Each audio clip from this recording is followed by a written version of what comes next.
industry's most admired visionaries started his career in cinema, making special effects for James Bond films. Today, he is one of the most successful thrill ride designers in the world.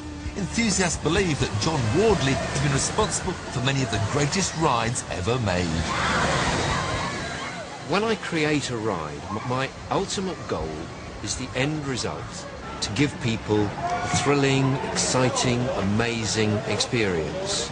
And that experience is something that we determine in the brief for the design of the ride. So we might be wanting to give people a scary experience or an intimidating one. We might want to enchant them, to baffle them. All these emotions are the emotions that other forms of entertainment manipulate, whether you're in the theatre or the film industry or us in the theme park industry. We are doing the same thing. We're playing with people's emotions and giving people an entertaining time. To manipulate our emotions and give us the thrills we crave, thrill ride designers use the laws of physics. This ride, Enterprise, is a classic example. It was created in the 1970s and it still inspires designers today.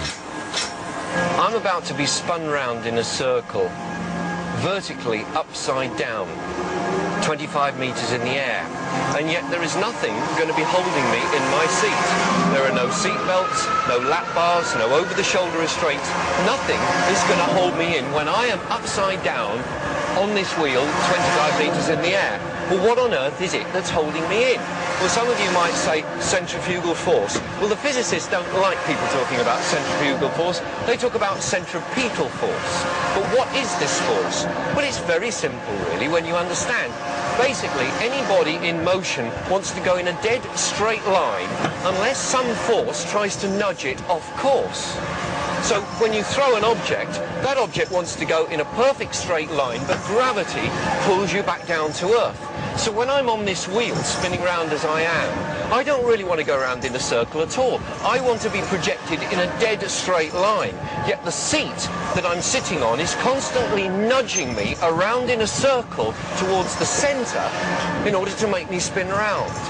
And the force that that seat is applying to me is what we call centripetal force. So it's dead easy when you think about it, and it's also great fun.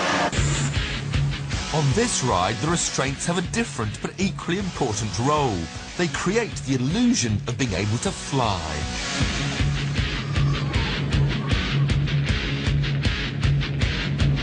This engineering breakthrough was developed for a radical new British ride called Air.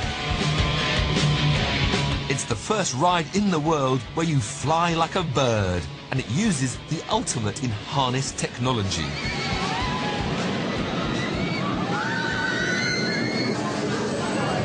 When riders embark on Air, they pull down a restraint which has twin locks and is computer controlled.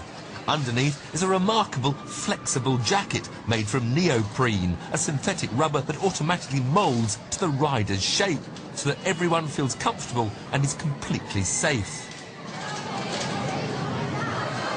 Even when the floor falls away and you are tipped face down. Air is another design triumph for John Wardley. His aim is to give the rider the unique sensation of smooth flight. And I am now extremely secure and, to be honest, very comfortable indeed. And it's a good job because in a minute I am going to be taken about 30 metres in the air and then dropped down a great drop, tumbled over on my back, spun around as if I'm flying. And you really do feel as if you're about to fly. I don't need to hold on with my arms.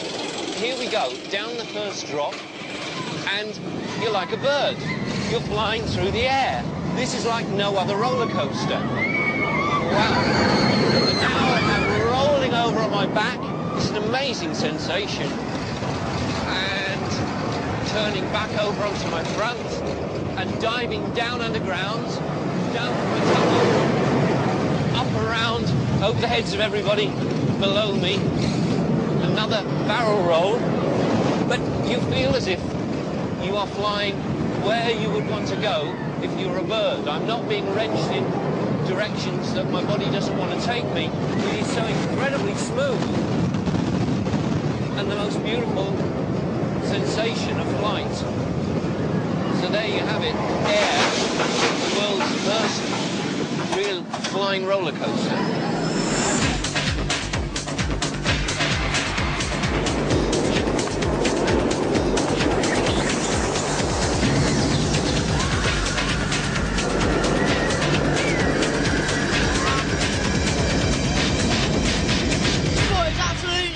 I couldn't believe how good it was. It just gives you a really good head rush. When you first go down, it feels like you're going to fall out because It's just drop that. It was really scary, as though if anything went wrong you could actually fall out.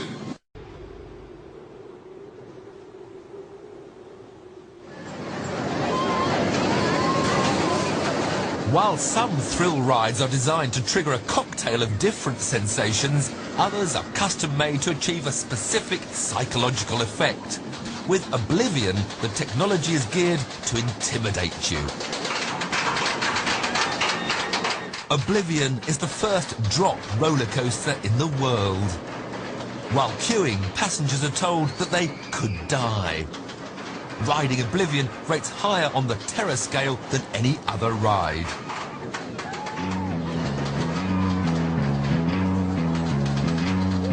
The 6-ton train climbs very slowly up a vertical rail. It then edges towards a ledge where the track apparently hangs unsupported in mid-air. As the train slips over the edge, it dangles over a 180-foot drop for what seems like an eternity.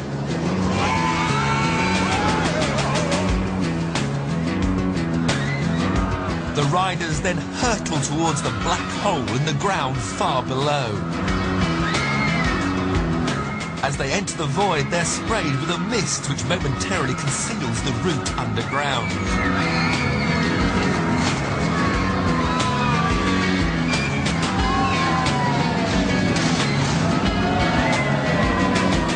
But before they can comprehend what is going on, Oblivion then spins them in a dark pit for maximum disorientation.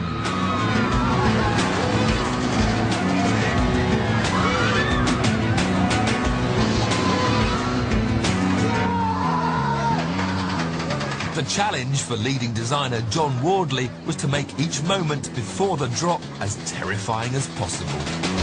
Now, purely for psychological effects, we hold you at the top of the drop for about 3 seconds to build up the adrenaline before you drop.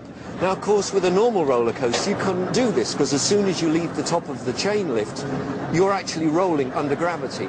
So your movement from the top of the chain lift is actually controlled by a series of quite complicated conveyors.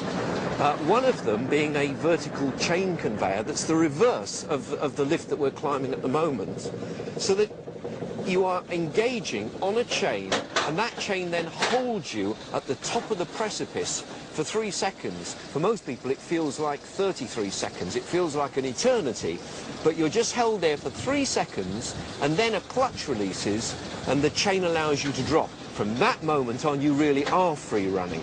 So we're now engaging on that chain conveyor now. It's now stopping, pausing, the clutch is going to release and away we go.